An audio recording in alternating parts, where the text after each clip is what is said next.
እንግዲህ አሁን ያየነው ያለው ትሬንድ ምንድነው? ኢትዮጵያ ወደ 30 አይነት የኮመርሻል ባንክ 30 የኮመርሻል ባንኮች አሏት። የሚመስለው አካሄዱ 30ም ኮመርሻል ባንኮች 30 ኢንቨስትመንት ባንኮች ይኖራቸዋል የሚል ነው። እነዚህ ለመናገር አንደኛ ፕራክቲካል አይደለም፣ ጥቅምም የለውም፣ ዌስት ኦፍ ሪሶርስም ነው። አንደኛ ኢንቨስትመንት ባንክ ሲባል ኢንቨስትመንት ባንኮች የሚቆሙበት አንደኛው ነገር ካፒታልም አይደለም። ኮመርሻል ባንኮች ካፒታል ያስፈልጋቸው ይችላል። ኢንቨስትመንት ባንኪንግ ግን በአብዛኛው የሂውማን ፓወር በተለይ በጣም የሰለጠነ ማንፓወር ነው የሚያስፈልጋቸው። በዛ ማንፓወር ላይ ደግሞ እነዛ 30ም ሰዎች 30ዎቹም ባንኮች ያን ያክል በቂ ማንፓወር አላቸው ብለን አናምንም።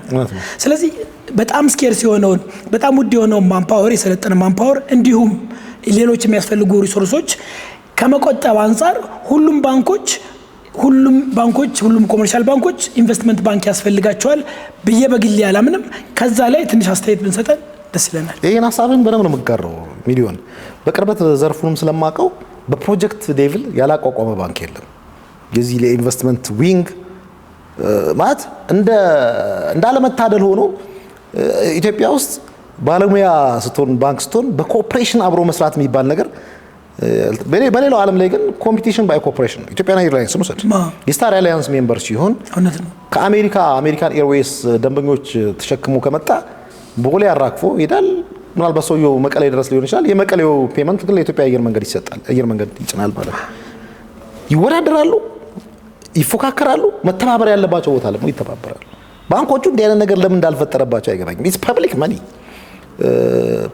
መጥንቃቄ ያስፈልጋል። ለምሳሌ ትላንት የኢትዮጵያ ንግድ ባንክ ገብቷል፣ ወጋገን ገብቷል። አብላጫውን ሼር የያዙት እነሱ ናቸው። ሌሎችም ባንኮች ኢንኮርፖሬት ለማድረግ ለምን አልተሞከረም? ለምንድን ነው እያንዳንዱ ባንክ ኢንቨስት የኢትዮጵያ የእውነቱ የኮርፖሬት አሁን ያለው የኮርፖሬት ገበያው በእውነት 10 ኢንቨስትመንት ባንክ ያስፈልገዋል እውነት አንዳንዴ ሀብት እንዳይባከን ጥንቃቄ ያስፈልጋል። ሁሉ በባንክ በዚህ ጉዳይ ላይ ሪሶርስ ከስክሶ ፕሮጀክት ኦፊስ አቋቁሞ እየሰራ ያለበት ሁኔታ አንደኛ ነገ ከነገ ወዲያ ባንኮች መርጅ እንደሚያደርጉ እያወራን ዛሬ ለምንድን ነው ኢንቨስትመንት ባንክ የሚያወዱት? ነገ ደግሞ ኢንቨስትመንት ባንኮቹንም ልናዋህዳቸው ነው። መርጀሩም አይቀር ነገር ነው። ስለዚህ ኢትዮጵያ ባንክ የህዝብን ጥቅም ከማስጠበቅ አንፃር እዚህ ነገር ላይ ቆም ብሎ ምንም እንኳን መመሪያ ቢኖርም ስለተፈቀደላቸው ብቻ ሁሉም ያቋቁሙ ማለት አይቻልም። ነገ ከነገ ወዲያ ችግር ገበያውስ ይኖራል ወይስ ነገ ከነገ ወዲያ? ስለዚህ እኔ ማስበው ለምሳሌ ባለፈው ጥሩ ተሞክሮ ኢትዮጵያ ብሔራዊ ባንክ ያደረገውን በዚህ ላንሳ። የዚህ የፎሬክስ ቢሮ ተፈቀደ ግን ማከለ የፎሬክስ ቢሮ ላይሰንሱን ለጊዜው ያዛረገው ብሔራዊ ባንክ ለምን ኤግዚስቲንግሊ የገቡትን ፎሬክስ ቢሮዎች ማጠናከሩ ላይ እነሱን ወደ ስርዓቱ ማስገባቱ ላይ ላተኩር ቀድሜ ሊዮ ገበያውን ከዛ ደግሞ ፍቃዱን ጀምራለሁ ነው። ሶ የዚህ በተለይ የኢንቨስትመንት ባንኮች በተለይ በባንኮች የሚቋቋሙ ኢንቨስትመንት ባንኮች ላይ ቆም ተብሎ ሊታሰብ ይገባል።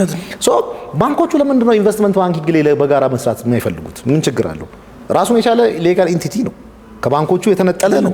ስለዚህ 5-6 ባንክ ሆኖ ለምን አክሲዮን አይኖራቸው? አንድ ኢንቨስትመንት ባንክ እሱን ነው እንጂ 30 ባንክ ስላለ ኢትዮጵያ ውስጥ 30 ኢንቨስትመንት ባንክ አያስፈልጋቸውም። በዛ ያክል የበለጸገ የኮርፖሬት እንትንም የለንም በትክክል። ስለዚህ እንዲያውም አንድ የሚያመጣው እኮ ችግር አለ። እያንዳንዱ ባንክ የራሱ የሆነ ኢንቨስትመንት ባንክ መኖሩ ኮንፍሊክት ኦፍ ኢንተረስት የሚያመጣል።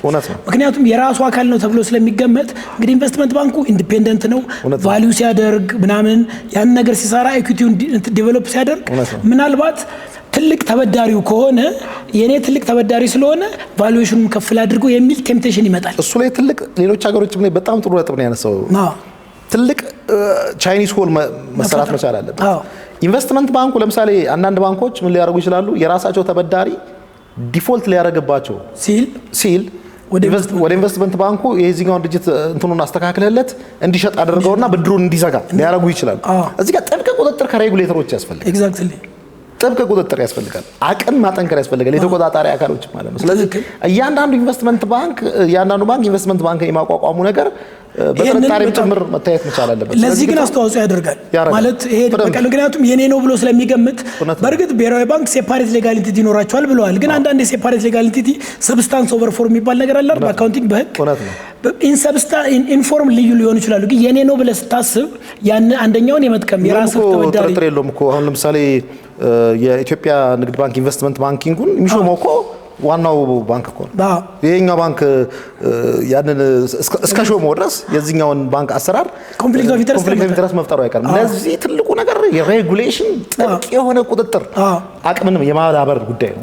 ስለዚህ ባንኮቹ ቆም ብለው እንዲያስቡ ለሁሉም ባንክ ጠቃሚ ነው ወይ የሀገር ሀብትንም ካለማባከን አንፃር 4-5 ባንኮች ሆኖ አንድ ኢንቨስትመንት ባንክ ማቋቋም የስቶክ ማርኬቱንም የካፒታል ማርኬቱንም ጤንነት ምክንያቱም የኛ ካፒታል ማርኬት ገና ልጅ ነው ገና በመዳህ ላይ ያለ ነው እንደዚህ በኮንፍሊክት ኦፍ ኢንተረስት በመናምን ከገደልከው ካዳከምከው ችግር ያመጣል ስለዚህ እያንዳንዱ ባንክ የራሴ ካለ ለምሳሌ ኤ የሚባለው ባንክ ኤ የሚባል ኢንቨስትመንት ባንክ አለው የኔ ነው ብሎ ነው የሚያስበው ስለዚህ የርሱ ተበዳሪን በዚህ በኩል ሲመጣ ሰፖርት የማድረግ ነገር ይኖራል ያ ደግሞ አደገኛ ነገር ነው ስለዚህ ኢቭን በስምም የማይገናኝ ቅድም እንዳልከው 5-6 ባንኮች አንድ ኢንቨስትመንት ባንክ ቢያቋቁሙ የአንደኛውን ስም ላይ ይይዝ ይችላል የማንንም ስም ላይ ይይዝ ይችላል ነሰሰርሊ መሆንም የለበትም እንደዛ መሆንም የለበትም አይደንቲቲም ዲቨሎፕ አያደርግም ከነዛ ጋር በጣም ትክክል ራሱን ችሎ ማለት ነው ከያንዳንዱ ባንክ የተዋጣ የቦርድ እንትን ይኖረዋል ስለዚህ በትክክል ስሙዝሊ ሊሄድ ይችላል ኮንሰፕቱም የቢዝነስ ኮንሰፕት ይሆናል ያለዛ አደገኛ ነገር ምክንያቱም ብዙ ጊዜ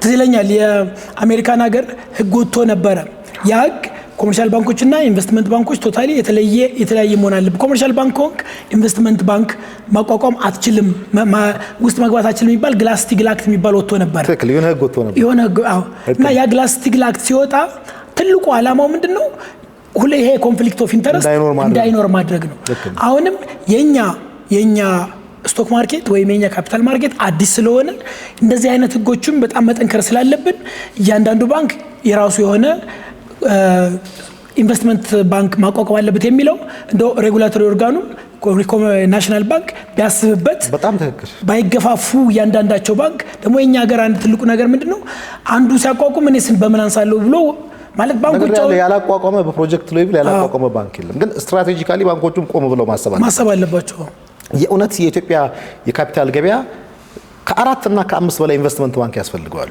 ዴፊኒትሊ አይ ዶንት ቲንክ ሶ ነገ ምን ተዛዘበው ነው የሚሆነው